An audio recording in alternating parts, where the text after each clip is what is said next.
This is it. Come see the unboxing of the biggest Knight Titan in the history of ever, the Knight Porphyrion. Packing bits. Alright, welcome back, Hobby Maniacs. Rob Baer with you again today, showcasing the brand new Knight Porphyrion from Forge World. This is literally the biggest Knight Titan in the history of ever. This thing is ginormous. I don't know if you've seen the Facebook preview video I did of this thing, but literally I can use the top plate as a mask for my face. That's how big this guy is right here. Now, I don't know if any of us, I can't even imagine how tall it is when it's actually put together, but it is going to be awesome. Now, just straight up, to be upfront with everybody, this particular model, I think it's around $400 from Forge World. Was shipped out express mail. I got here super quick, like right after Christmas. I was actually very impressed with the speed in which it got here. Apparently the box is held together with spit, unfortunately, but it did make it across the ocean in one piece with no breakage that I have seen as of yet. Porphyrion means King of the Giants in both, I think, Roman and Greek mythology. So it kind of goes along with the whole like big knight, King of the Giants kind of type feel right there, because I'm sure you've seen the pictures by now. I actually have the rules for them as well, which we're going to talk about here in a second. Now, once we pull all these pieces out, you can already tell, wow, that's a really big piece there. Yep, it sure is. But before we do that, I would like to show you the actual instruction manual first, because I feel like that would be a really good way to kind of lock in and give you a feeling of exactly how much stuff we're dealing with right here. So here you can see it's got a little folded in the box there, I guess. I think the cats were sitting on top of it, and we don't have to be zoomed all the way out because it isn't that big anymore. Okay, so there he is. You can see he's got his twin length. I think those are last cannons that shoot blast, but we'll get to that in a minute. Here is, you're like, wait, what? There's so many pieces. Look at that thing. The exploded view is literally a whole page. Like, where's my... Hold on. I'm going to step away from the camera real quick because I have the Titan instructions here. And I just thought about it for the Warlord Titan. And I was like, I feel like the Warlord Titan isn't... Oh, wow. Okay. I immediately regret my statements there. There's the Warlord Titan. So... oh, gosh. I know how long it took to put that thing together. I don't even want to know how long it's going to take to put this thing together. Holy cow.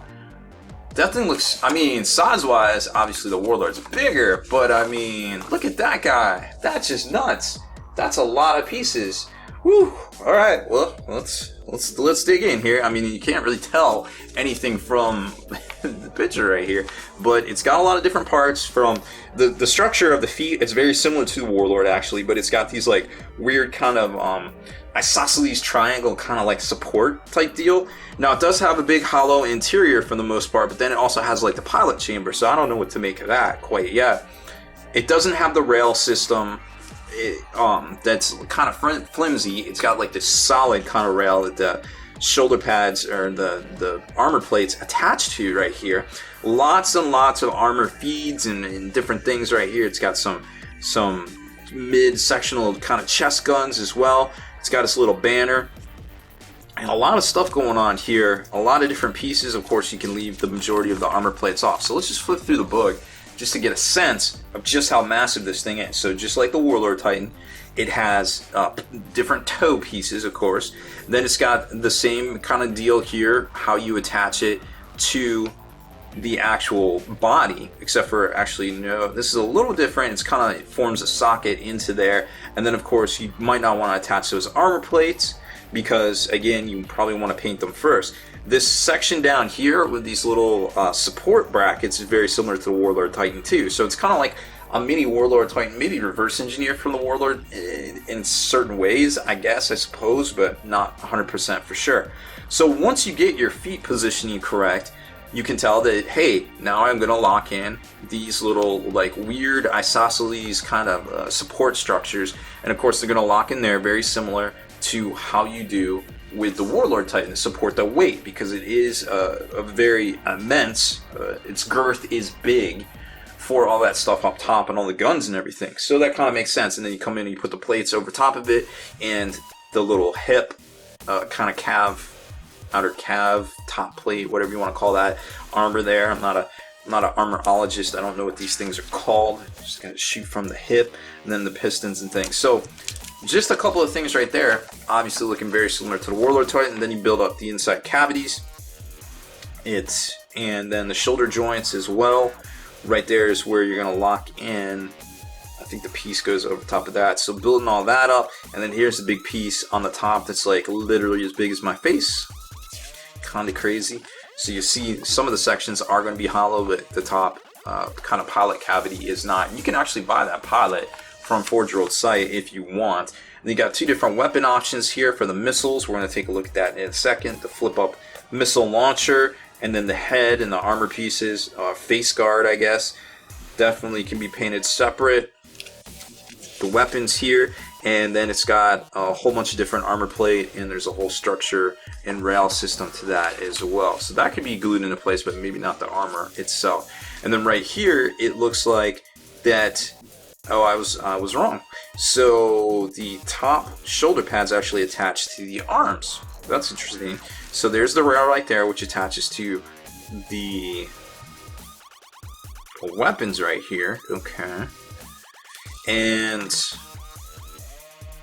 then all the weapon structure kind of goes together, a bunch of hoses and a bunch of different sights, different things and sights. Okay, so that's kind of cool. And then the shoulder plates go right on top like that, and then those two will kind of lock in there. So you could magnetize that. I don't know if they're going to come out with more variants or anything like that, but hey, you never know. You might, I mean, if you can magnetize it, you probably should magnetize it. That's kind of where I'm at with things. So 48 steps.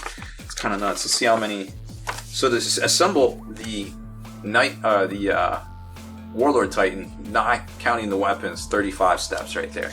So that's pretty nuts. Like, this is definitely on par with a Warlord Titan as far as, you know, time invested to put it together and get everything good. And I'm sure when we take a look at some of these parts here in a sec, that you're going to see, well, not all of them are flat, but it is one of the freshest molds, because this just came out and we got it in so quick. So you can tell this is already pretty much as big as my hand, this top plate here, which in and of itself is pretty crazy. Now it's obviously very well done. It's shiny because it's got all that fresh resin mold release right there. So there's a little, you know, it's got a little stairwell that sockets into those areas right there. You probably saw it on the sheet. I did not mention it. And then of course the hatch, and then that's where the flip up missile launcher goes. Okay, and lots of details there. So that the pistons for the rocket launcher basically go right there. And then it's got the front face plate, and I think this is the, what was this, the chin armor, I wanted to say? Or is it both? I forget. And there's the rocket that you can have the different, your choice of weaponry there, and that slots into those spots right there. But of course, it's got flash on it, so we can't quite do it. So we're going to leave that out. Let's look at some more bigger pieces here. Here's the second bag, which has a lot of the parts that we're going to look for. Now this, actually, I think, might be the normal waist joint to Cerastus class. It could be wrong, but it looks very similar, so that's kind of cool to see. And then I'm sure everything else varies from there. So here's some of the manifolded parts to the weapons, the arm weapons. I'm not going to grab both of them because I feel like we know what that is. And then here's some of the leg parts. You can already tell that that's got a pretty wide reach right there, for sure. This is being the bottom where you're going to socket it into the toes. And then up here, that right there, this is your piston area. And then there's a little piece that comes up that sockets into the hip joint. So there's that. And then here's the piece. This is with the shoulder pad around. I'm not going to grab both of those. And then there's the shoulder pad itself. And I can tell you right now, that shoulder pad is also really big. That's my thumb. So we're talking 3.5, 4 inches right there at least. And probably about 2 inches long. So it's a rather beefy little shoulder pad just for something that might not seem quite that big. So I'm already really impressed with the styling of this. I mean, it's very well done. It's definitely is an homage to the whole Knight Cerastus class, although I don't think that is the class of it. It's the Acastus class. So don't know all the super fluff behind all of those knights right now, or what has been created since you know, some of the Epic games and stuff came out, but seems pretty cool to me. So here's that. I'm actually not sure what that piece is, if that's the shoulder joint or not. This looks like the top of what you build the torso off of right there. It's torso socket right there, so that looks to be that. So again, starting to build up all that, and then here's the shoulder socket, and you can tell, I mean, the styling is pretty amazing. All the little studs and everything, all the little joints and slots, everything right there is very well done. I mean, it's all like perfect tolerances in my opinion. Everything right there, I think that's just a safe space, or to save material and weight, but that might slot into something. Don't quite know 100% yet. Here's another, oh, this is that weapon. So this looks to go in here somehow. I forget, I think it's like this. Yes. Yep, okay, so it's like this, and then this goes up top. One of those joints there, but you kind of get the idea. So that's your weapons. And do we have anything else cool in here? This looks like the crotchal plate. Gotta have the crotchal plate. Oh, and here's the back of the Titan. Again, definitely wider than the Cerastus class right there, for sure. And just the random cockpit piece. So that's going to start forming the walls of the cockpit. Very cool. Let's get these picked up, because there's like 2 more bags of parts. It's pretty crazy how much stuff is actually in here. It's pretty mind-blowing. Like, I'm gonna leave this out for scale, just because this one, that's just a pretty neat sized piece, I feel like. And the legs are definitely a little bit bigger, if I remember correctly, than the standard Cerastus pattern. And then it starts getting into more and more of the smaller pieces, like the armor plates that go around the legs. Well, let's take a look at a few of those, just to give you guys an idea. So those are going to be the identical leg armor plates, some of the stacks on the back, the Knight Pilot's, the Noble House Pilot's chair, some exhaust sections, and here's the banner, which looks pretty standard, to be quite honest. And here's the feetsies. So again, very similar to the Warlord pattern, if you've been following along with that. And that's the majority of the different pieces in here that really seem to matter. Just some random armor pieces that support, or armor, what do we call that, structure, I guess. And this looks like the manifold for the last cannons. And still multiple bags, so I don't know if we're going to get to all these, because now it just starts getting into pistons and things that are honestly pretty boring. And let's see if there's anything of note in here. There's those like crazy little isosceles piston kind of supports. And nothing else I can really make out. So we're going to skip that one, and then we're going to go over to, here's some stuff that matters. Let's take a look at this. Now, if you're wondering, you're like, hey, I heard you were giving this away. Well, yeah, actually, we will be giving this away in January over on our Twitch channel. You can check it out. You can get a chance at the giveaway just by